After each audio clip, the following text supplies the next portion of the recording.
মুক্তিযোদ্ধার সন্তান ব্যানারে বৈষম্য বিরোধী ছাত্র আন্দোলনে যারা অংশগ্রহণ করছে তাদের বিরুদ্ধে অবস্থান নিয়েছে, নানাভাবে ব্র্যান্ডিং করার চেষ্টা করছে। কোনোভাবে যদি আজকে আমি জেলখানার বাইরে থাকতাম, আমি গিয়ে ওদের ঘাড় ধরে বলতাম যে তাদেরকে কি মুক্তিযুদ্ধের একক লাইসেন্স দেওয়া হয়েছে, তারাই কি মুক্তিযোদ্ধার সন্তান? আমরা মুক্তিযোদ্ধার সন্তান বলে নিজেকে পরিচয় দিতে লজ্জা বোধ করবো, এরকম পরিস্থিতি তৈরি করছে এবং আলটিমেটলি তাই কিন্তু গিয়ে হয়েছে। সেই ধরনের একটা পরিস্থিতি তৈরি হয়েছে। আন্দোলনটা যখন চলে তখন পুরোটা সময় আমি আসলে কারাগারে বন্দী ছিলাম।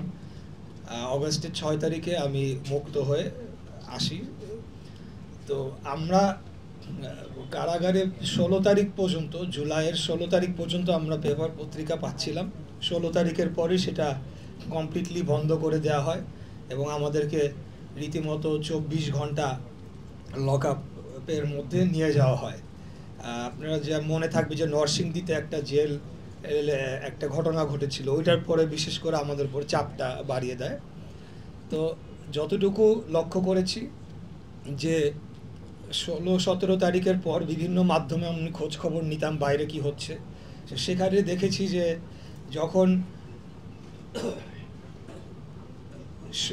সরকারি বিশ্ববিদ্যালয়ের উপরে পূর্ণ দমে সরকার বল প্রয়োগ করলো এবং সেখান থেকে আন্দোলনকে আপনার দমানোর সর্বোচ্চ শক্তি প্রয়োগ করলো, তখন 17, 18, 19, 20 তারিখ খবর পাচ্ছিলাম যে প্রাইভেট ইউনিভার্সিটির যারা ছাত্ররা রয়েছেন তারা আন্দোলনকে গড়ে তুলছেন এবং ঢাকার যে কয়েকটা পয়েন্টে আন্দোলন হয়েছে তার মধ্যে অন্যতম বাড্ডা, উত্তরা, মিরপুর, যে 3টা স্থানে বিশেষত প্রাইভেট ইউনিভার্সিটির ছাত্ররা প্রবল অবস্থান নিয়েছেন এবং প্রতিরোধ গড়ে তুলেছেন।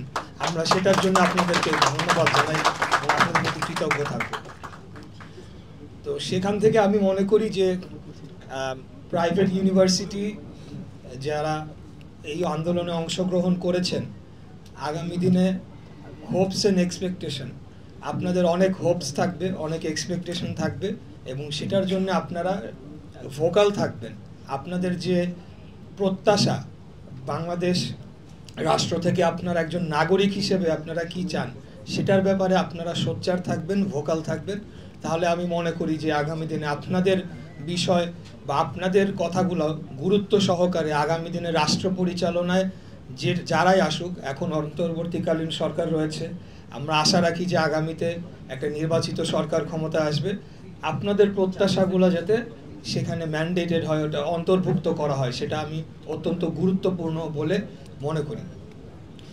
আরেকটি বিষয় আপনাদেরকে বলতে চাই যে যখন আমরা 13 তারিখ 12 তারিখ বিভিন্ন পেপার পত্রিকা পাচ্ছিলাম এবং সেখানে আসছিল যে মুক্তিযোদ্ধার সন্তান ব্যানারে আওয়ামী লীগের কিছু নেতাদের সন্তানেরা তারা শাহবাগে অবস্থান করছে এবং তারা এই বৈষম্য বিরোধী ছাত্র আন্দোলনে যারা অংশগ্রহণ করছে তাদের বিরুদ্ধে অবস্থান নিয়েছে, নানাভাবে ব্র্যান্ডিং করার চেষ্টা করছে।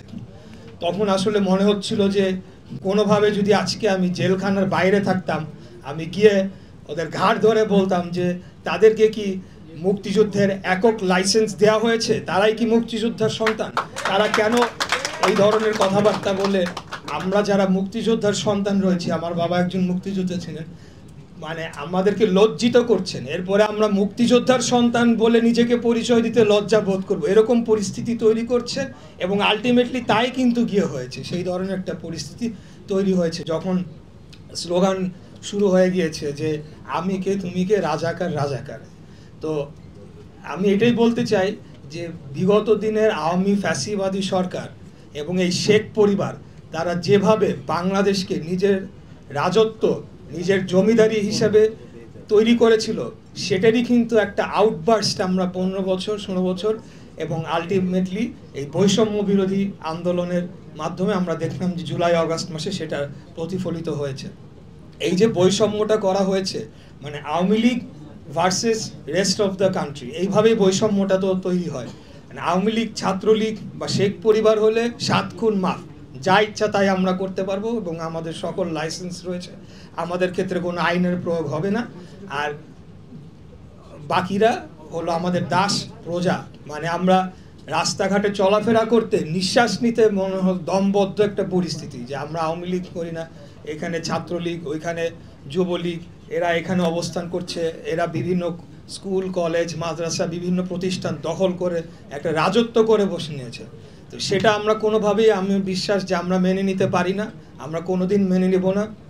Free citizen of a free country.